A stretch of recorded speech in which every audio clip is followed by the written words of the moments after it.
Hello, আসসালামু আলাইকুম। দুঃখের সাথে একটা বিষয় বলি, সেটা হচ্ছে ৩০ সালে একটা জিনিস দেখলাম, একটা গরুর জিহ্বা কেটে নেওয়া হয়েছে।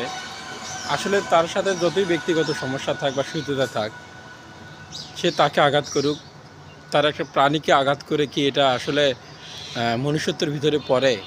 আমরা কত রকমের খারাপ হতে পারি একটা মানুষ জাতি, যে একটা গরুর জিহ্বা কেটে নিয়ে তার বালতিতে ফেলে দিয়ে চলে যায়।